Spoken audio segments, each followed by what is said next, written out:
Olá, o podcast de hoje é sobre a Venezuela. Também não podia deixar de ser, né? É o grande tema da semana. Inclusive eu me preparei na época das eleições para fazer uma viagem até a fronteira da Venezuela. Brasil com Venezuela em Pacaraima, em Roraima. Vou muito lá, muito para entrevistar refugiados que vêm da Venezuela e que contam as suas histórias.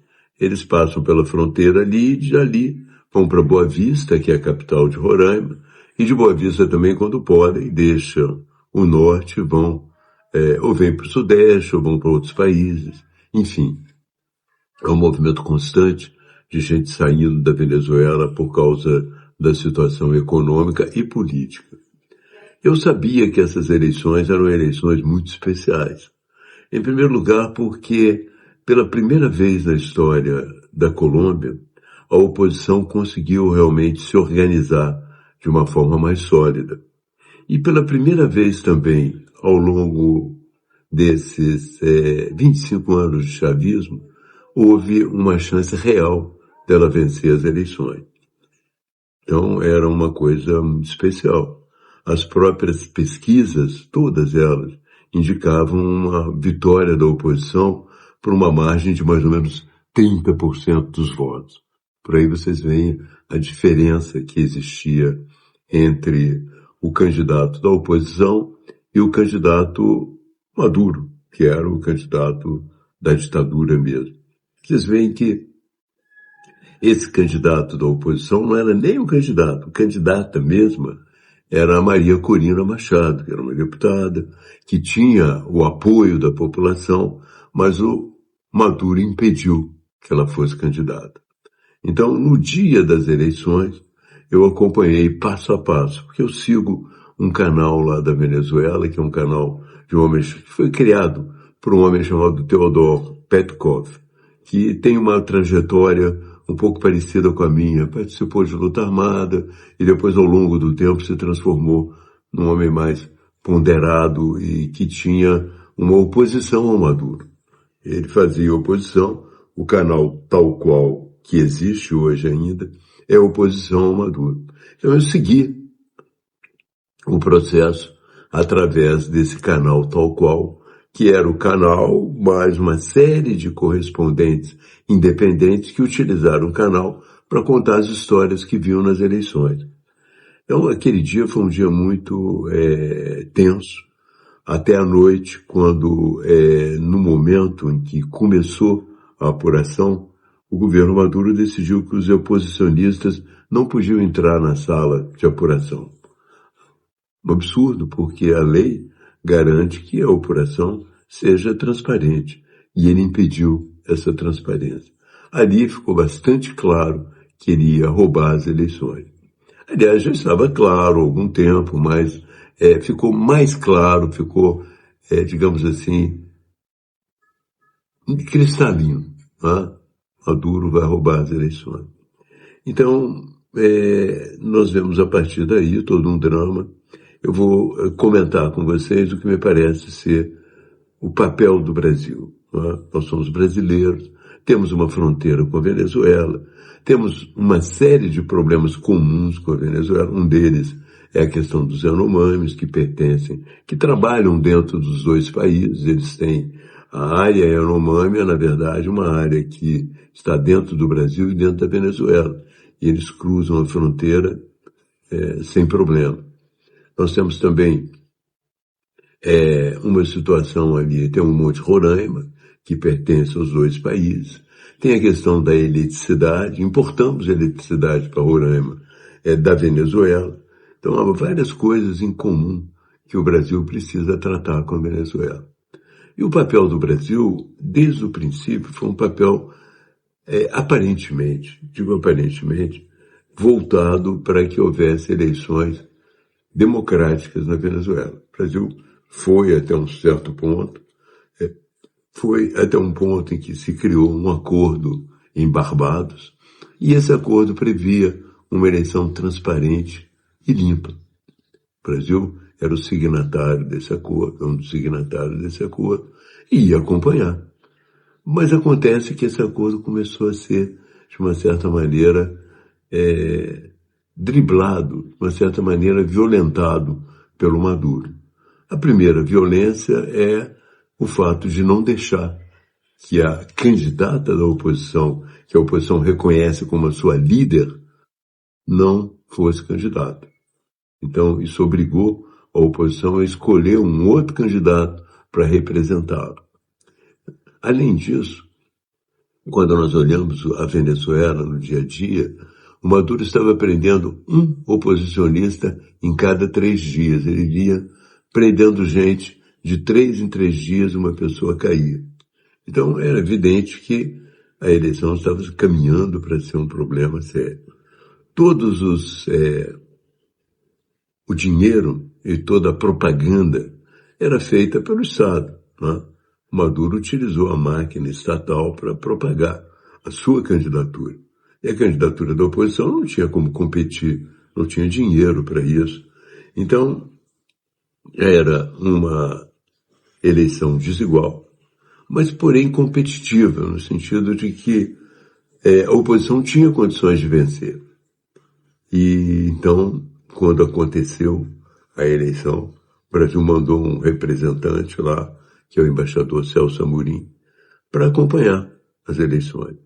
E já na primeira noite, quando o governo Maduro proibiu dos opositores participarem da apuração, evidentemente que o Brasil teria que dizer, olha, por aí não dá mais, alguma coisa errada. A nossa combinação era uma combinação de eleição transparente, e não houve transparência. Logo em seguida começaram coisas piores ainda que o Brasil, de uma certa maneira, relevou antes de colocar a sua posição. O que me pareceu mais problemático foi que na madrugada da eleição o governo decidiu proclamar a vitória. Mas ele proclamou a vitória com 670 mil, talvez 700 mil votos de frente, mas faltavam ainda 2.300.000 votos para serem computados. Isso significa que matematicamente não era irreversível ainda. Ele não tinha como proclamar a vitória. Mas tudo bem, se ele apresentasse as atas e demonstrasse que venceu realmente, seria uma coisa, mas ele não conseguiu. Né? A oposição, que estava se preparando há muito tempo, ela conseguiu ter algumas atas, 80% das atas, mostrando que ela venceu com quase 70% dos votos. Então, criou-se esse problema internacional. A oposição mostra as atas, coloca na internet, e o Maduro esconde as atas e diz que ganhou. É o primeiro grande problema que nós temos pela frente, porque o Maduro diz que ganhou, não consegue demonstrar que ganhou. O resultado disso, ele é uma insatisfação muito grande da comunidade internacional. Os países começaram a dizer, olha, mostra as atas. Ele não mostrou. Aí começaram a dizer, olha, nós vimos a da oposição. Vamos reconhecer a vitória da oposição. Foi o que fez os Estados Unidos, foi o que fez a Argentina, foi o que fez o Uruguai, o Peru. Começou um movimento internacional para reconhecer a oposição. O Brasil, então, decidiu, junto com o México e com a Colômbia, pedir que fossem divulgadas as atas. Tudo bem, até aí, muito bem, que a Venezuela divulgasse as atas e demonstrasse que o Maduro venceu. Só que a posição do Brasil lá na OEA foi uma posição difícil, porque o Brasil se absteve de exigir isso, porque a OEA queria uma investigação independente. E o Brasil não chegou ao ponto ainda de aceitar uma investigação independente. Daí aquela fala do Lula. O Lula falou o seguinte, olha, se tiver divergências, vamos lá, recorre na justiça. Acontece que a justiça venezuelana é toda Maduro. Então não adianta você recorrer à justiça venezuelana. É uma farsa. Então, o que é preciso para o Brasil realmente chegar numa posição adequada é ele exigir, como já está exigindo, que mostrem as atas, mas exigir também uma perícia independente. O Brasil, num determinado momento, quando muito apertado, Falou o seguinte: olha, nós estamos na Venezuela, não vamos observar, não somos observadores, mas nós vamos confiar no Centro Carter, o centro feito pelo presidente Carter dos Estados Unidos, que tem alguma experiência em monitorar essas eleições. Mas o Centro Carter saiu da Venezuela e disse: olha, a gente não vai monitorar mais, porque essa eleição não é democrática. Essa eleição está sendo deturpada. E o Brasil não disse mais nada. Esse é um problema sério, não é? O Brasil ia confiar no Centro Carter, o Centro Carter foi até um certo momento, e num determinado momento disse: olha, não deu, essa eleição é irregular, essa eleição é falsificada. E o Brasil não tomou ainda as consequências, não assumiu ainda as consequências. Nós teríamos lá 2 representantes do TSE brasileiro. Mas o TSE brasileiro decidiu não ir à Venezuela, porque o Maduro disse que as eleições brasileiras não eram comprováveis. Ele resolveu levantar uma suspeita sobre as eleições brasileiras, assim como o bolsonarismo faz, sem que tivesse base, uma vez que as eleições brasileiras são comprováveis. Elas têm uma série de mecanismos de comprovação. Elas não são a mesma coisa da Venezuela. Na Venezuela, o Maduro não comprova, afirmando que ele foi hackeado por gente da Macedônia do Norte. Você imagina a loucura dele. Na Macedônia do Norte, os hackers entraram nas urnas da Venezuela e hackearam. Portanto, o que eu posso dizer nesse momento é que o Brasil está num dilema. Ele não pode reconhecer a Venezuela, o governo Maduro, que é um governo visivelmente falso, porque não venceu as eleições, mas ele também não tem condições de exigir da Venezuela que ela tome uma posição clara para auditar esses votos. Então é muito delicado e o Brasil está perdendo, de uma certa maneira, sobretudo o governo Lula, está perdendo um certo prestígio na opinião pública, porque está ficando bastante evidente que ele é, na verdade, mais próximo do Maduro do que da própria democracia. Então, essa questão é uma questão importante. Agora, como é que nós vamos acompanhar a Venezuela? É possível que a Venezuela mude? Essa questão muita gente me pergunta. Eu acho que a mudança a partir da população, ela é difícil. Ela hoje é mais possível porque não é só a classe média que está contra o Maduro. Você já vê hoje a população mais pobre também contra a ditadura. Mas ainda assim, a população mais pobre e a classe média juntas, desarmadas, nada podem contra o exército que está com o Maduro. Então, a possibilidade de mudança na Venezuela, além da pressão internacional, além da pressão da população, é haver algum tipo de racha, de desentendimento dentro do exército. Isso é muito difícil porque o Maduro cooptou os militares.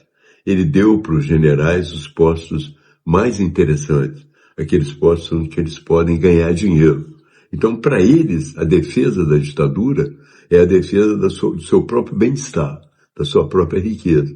Então vai ser muito difícil, a não ser que haja uma ruptura dentro do exército venezuelano.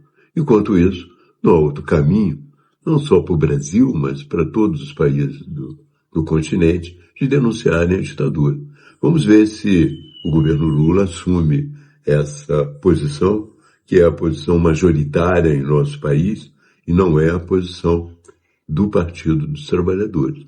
O Partido dos Trabalhadores reconheceu a vitória do Maduro sem ver as atas.